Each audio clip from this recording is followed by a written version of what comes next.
Hey everyone, this is Karen Waksman, founder of Retail MBA, and I'm so excited for my call today with Kedma Ough. Kedma, say hello. Hello, everyone. Kedma is launching a new book called Target Funding. And basically, she supports entrepreneurs and people with products and so forth with figuring out how to generate revenue, how to support themselves financially as they're creating new products, as they're starting new businesses and so forth. She's the funding queen, I'd call her. And I've known her for years. I mean, Yes. she has helped Inventors for so many years, and she can talk about her background. But really, we've known each other for like Long time. long Very, time. very long time. I totally trust her. I love her, and I'm so excited to talk to her today. I asked her to come on this interview to just talk about funding and to give you guys some ideas on how to, pay for new products that you're launching and that type of thing. So, Kedma, can you tell us who you are and why you know what you're talking about? Oh my God, I love that. Well, first of all, thank you. It's an honor because I respect you so much. And, I love that you're not only an amazing influencer, but you're a woman. Right? So I love to have more diversity. So that really excites me. So I'm a fifth generation entrepreneur. So as you're listening through this, if you're first or second, woohoo, when you're a fifth generation, you're always inventing. You're always looking at improving people. My husband says, stop improving me. I'm fine. But so we're just set that way. So, I have worked with over 10,000 businesses. My passion has really fallen in innovation, where we look at, scaling companies, but really within the innovation around financing. Because if you don't have the financing, as great as your idea is, you may get stuck, right? You may just try as much as you want, and you may not be able to get there just because of, one part of that phase you weren't able to fund. So, and to your point, I've worked with Inventors for well over a decade, and I currently sit on the board for the United Inventors Association, where we advocate every day, and we work alongside the U.S. Patent Office. And then I literally just left a month ago as the head of innovation for the Small Business Development Centers based in Oregon, where I really focused on innovation across multiple industries. So that's a little bit about my background. You also wrote for Entrepreneur Magazine. Yes. You did a lot, you know what I mean? I've done a lot, yes. She's yes. forgetting already all the stuff that she does. And she's launching this book coming up, so we want to honor her there. Okay, so let's just get into some Q&A, because I wrote these down. I wanted to ask you, or, Yeah, but whatever works. So, okay, bringing a product to market can be costly, right? It can cost a lot. I mean, what if you had a new idea, new invention, new creation, and you still have money in the bank? Yep. And, that's a big blocker for people, right? And sometimes, they don't always want to license or, the rent third-party companies. They kind of want to create their own business, but they just don't know how to create the funding. What do you suggest? Do you have any ideas for inventors to get started right away? So I think, to your point, I have seen inventors who have launched products that are under 5,000, and I've seen inventors who have launched products 100,000 and well over 100. Mm-hmm. What I've noticed when I've worked with inventors is so many times they've spent money that they should have not spent, their own cash, because there were resources available. So I will tell you right now, having done this for a very long time, if you're at the ideation stage, there are resources. There are literally advising and support systems just to support you on the ideation stage, especially if you were thinking about, what's the feasibility around this? Should I even think about bringing this product to the market? I was working with a client, I am not kidding, they spent over $100,000 on an idea that they believed, honestly, they believed everybody was going to buy. Mm-hmm. And when they came to me, the first thing I said was, did you check with other people before you launched? No, of course I didn't check, because I knew they would want it. So I'll tell you really quickly what the product was. The product was an invention where they decided to combine the idea of a computer case, right? Because we all have laptops, with a diaper bag. Okay. Because they believed that you should change your kid's diaper, put the diaper dirty diaper back in, but you could also use it for your computer bag. Now, I don't know if you see any issues with that. Well, but, I mean, I have kids, and my initial freak out is I don't want all that EMF around my kid, but I could kind of get it. I kind of understand. I mean, you got a lot of stuff around you. You got to carry it anyways. Put it in a bag. I get it, but I can understand why, like, moms might not. And that's exactly what was happening. Moms could not understand in their mindset how to make that too.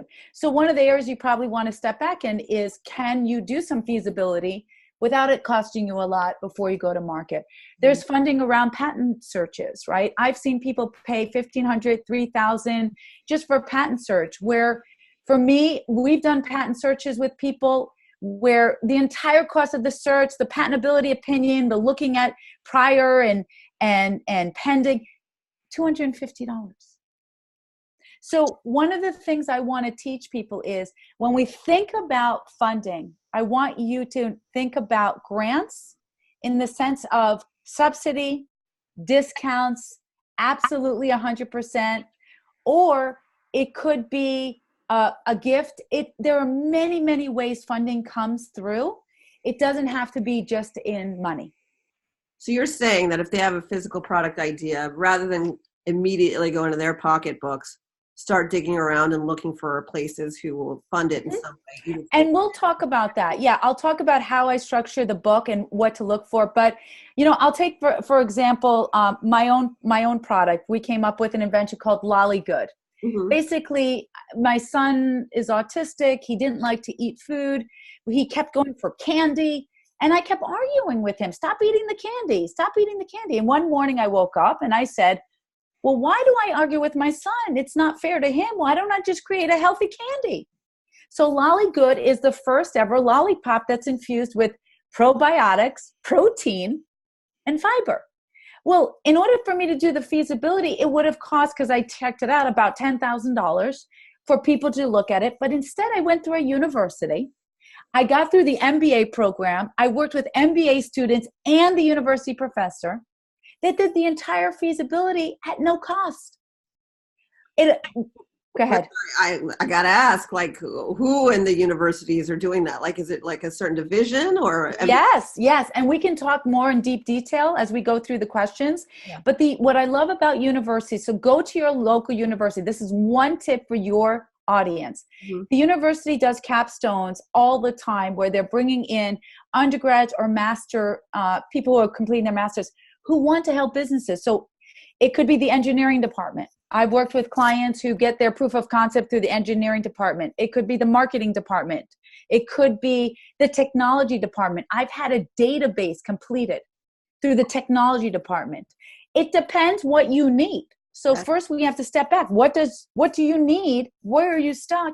And can a university team help you go along further without paying a lot of money?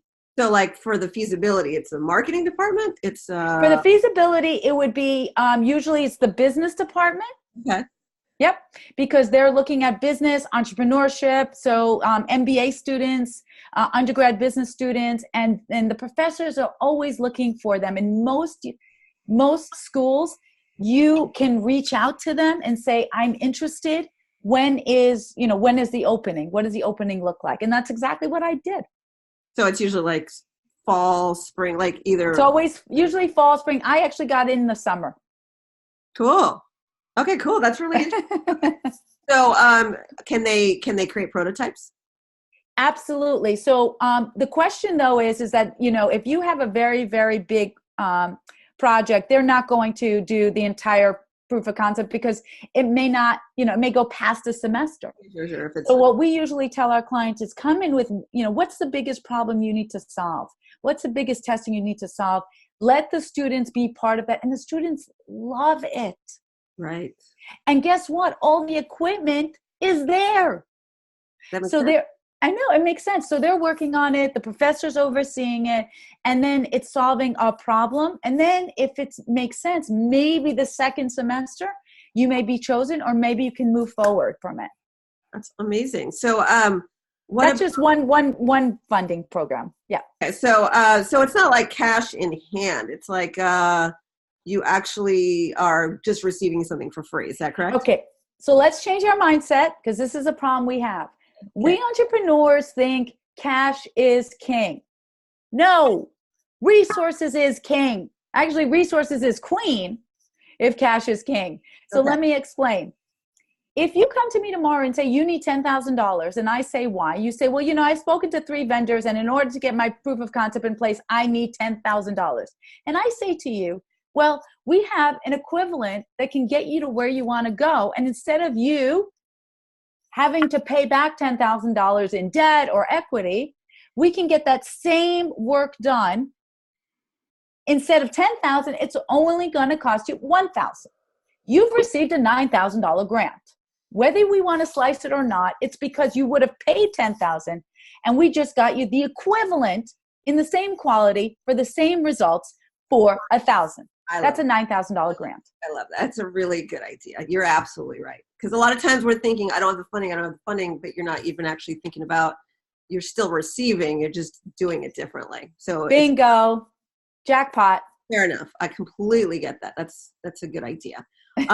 Okay, so that's really helpful. So things to think about are the resources around you and the people around you, and the situations around you where you're being gifted in some way. So, but grants, aren't they complicated, by the way? Like if you get a grant from somebody, I mean, isn't that like a nightmare to write a grant thing? I mean, I don't know. I don't do a good. Okay. So here's what I will tell people. Okay. There is always a funding party and funding parties happening every day.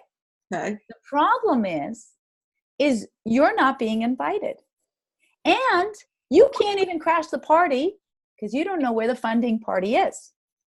Okay. So first we have to figure out what each person needs and where the funding party is, and then decide how to do it. The first thing I tell my clients is we have to create a funding calendar.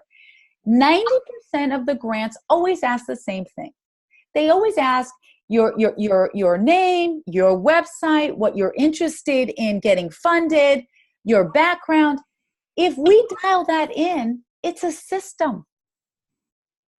You are not going to take hours and hours and hours. Most of these funding programs are not asking for 60 pages. They're asking for at most anywhere from 1 to 10 pages.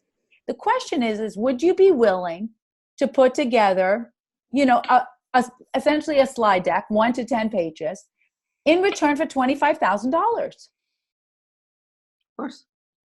Okay. So what we have to do is take the myth out. This is not nonprofit work where the grants are 80 pages long.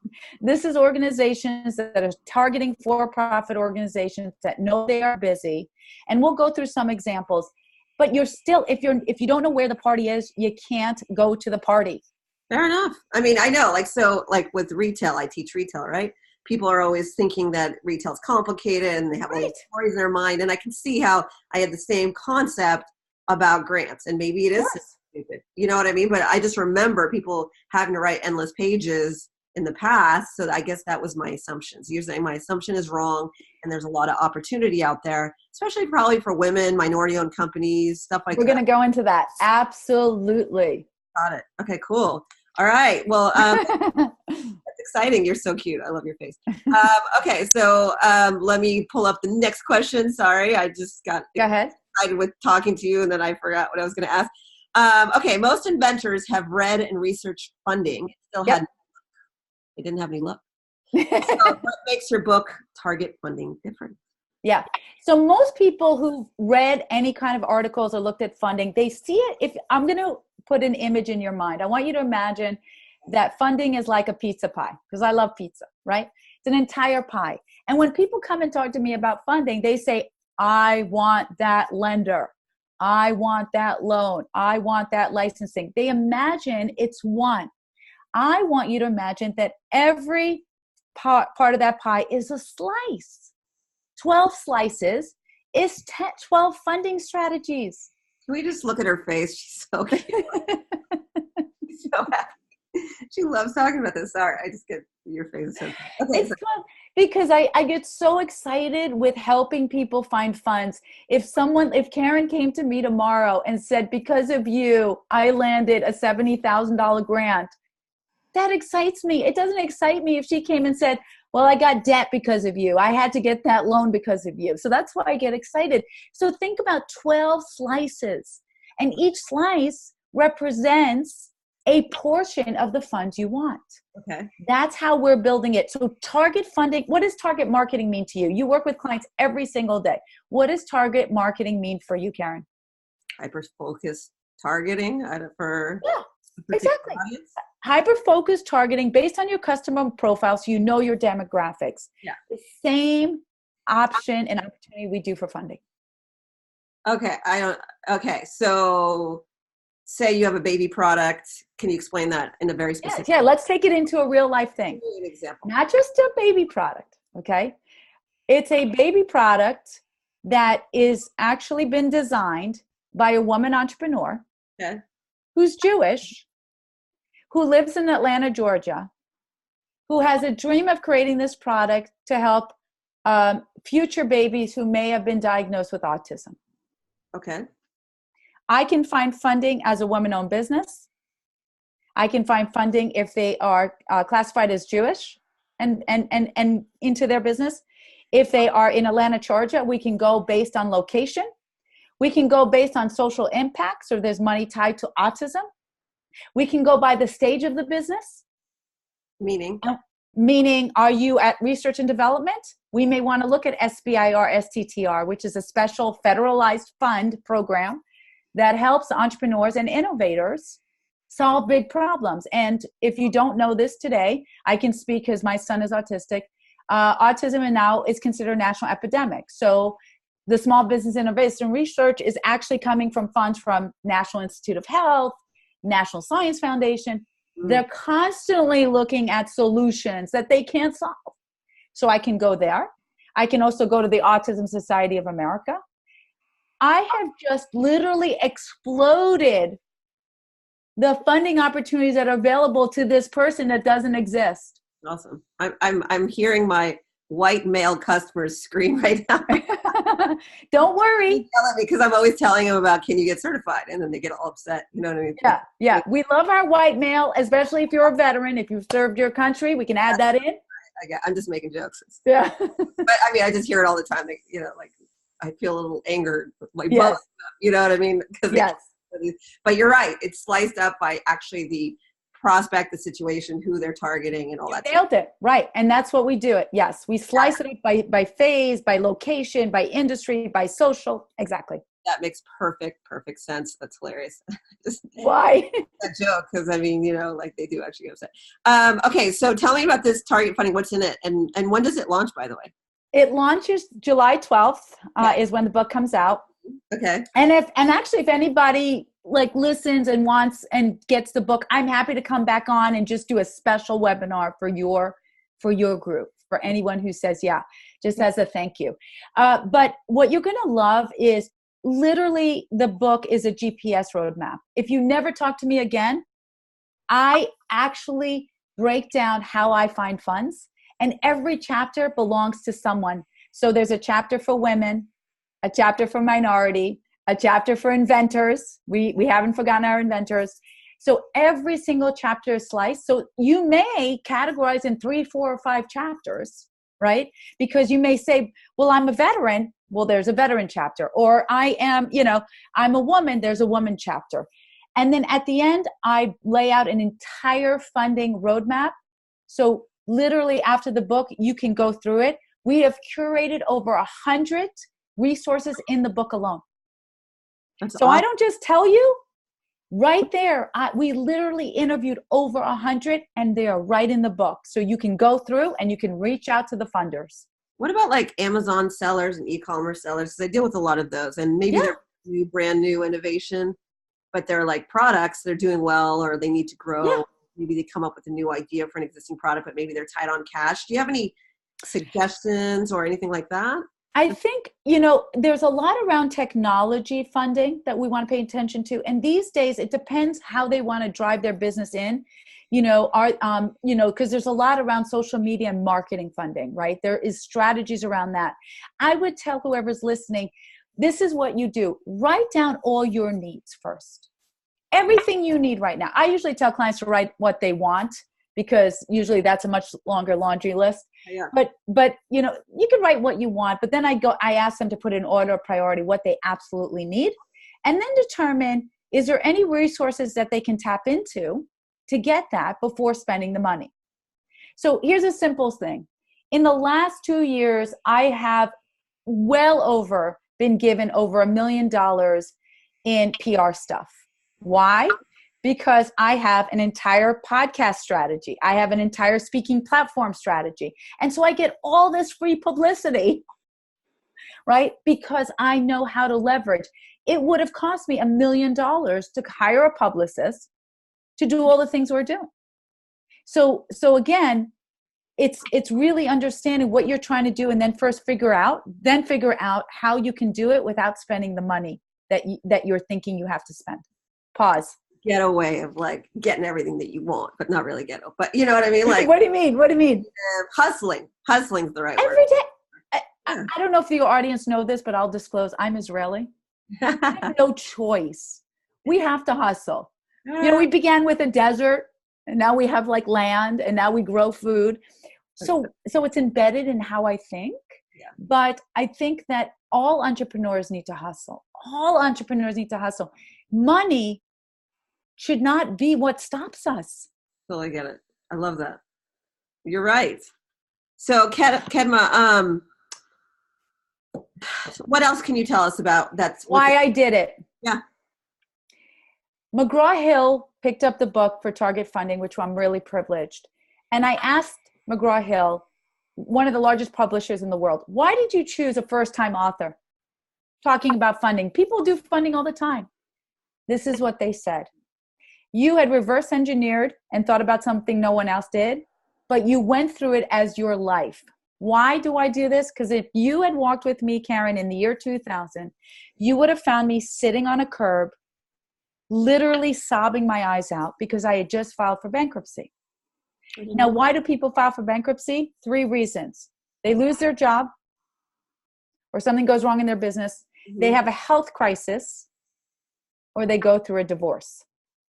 Most women file bankruptcy for this third reason, which is what I found myself in.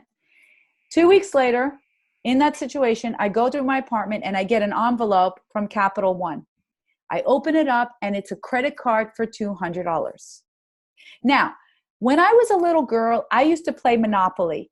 I don't know if you've ever played Monopoly. Do you remember how much you get when you go around the Monopoly board?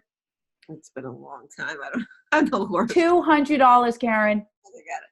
So I start screaming up and down that I'm back in the Monopoly game. Wow. I'm back in the game.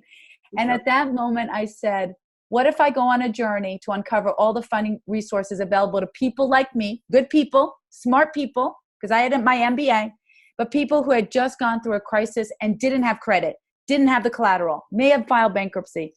And that took me on a 15-year journey to uncover the variables and help thousands of people figure out how to target funds. That's why I wrote the book. Love it. So what advice can you give inventors who are struggling with funding? Okay, I'm going to tell them right now to stop and not go to their lender right now. Stop and don't give their equity away right now. Okay. I want them to stop and think about, what do they need first? What resources do they need? And write down their variables. Everything in variables. So write down, what stage are they in? What's their ethnicity? You know, because everything is found in funding. So we have funding for Muslim and Catholic and Christian in our book because we know where the money is. So figure out your variables. Religion? We have a whole focus on religion. Yeah. I don't care what religion someone is. I just want to get them the funding. No, I get it. Yeah. Yeah. Yes. So I would say stop, decide all the things you need, put it in order of priority, and then determine your variables. And then let's focus on how to target the funds so that you're not struggling.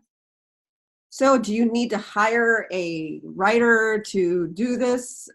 You know, it depends on how busy you are. If you're Karen, yes. Yeah. Because Karen's like, I'm so busy, I can't do it. How do you add that to your life? You know what I mean? Well, well, here's what I tell people. I I am a really good magician, but I am yet to be able to offer more than 24 hours a day to someone. Everybody gets 24 hours. So if you tell me you're too busy to get the money you need, we have a time management problem. Well, it depends. I mean, right? I Because don't know like how many hours it requires. You know what I mean? Like that's right. part. So I would say this, it doesn't require, it requires a little bit of hours to determine your variables. Yep. Right? And the targeting of funds, you can do it one of two ways. You can do it yourself, or we're putting out literally a system automated target funding report where you can put in the variables and you'll receive a customized report that you can execute on. So When's that coming? Hopefully at the same time as the book. We're working really, really fast for that. Okay. And we are so confident that we're going to put a price point on it. But if you get funding from our plan within 6 months and you send us the proof, we're going to refund you like 80% of what you put into it.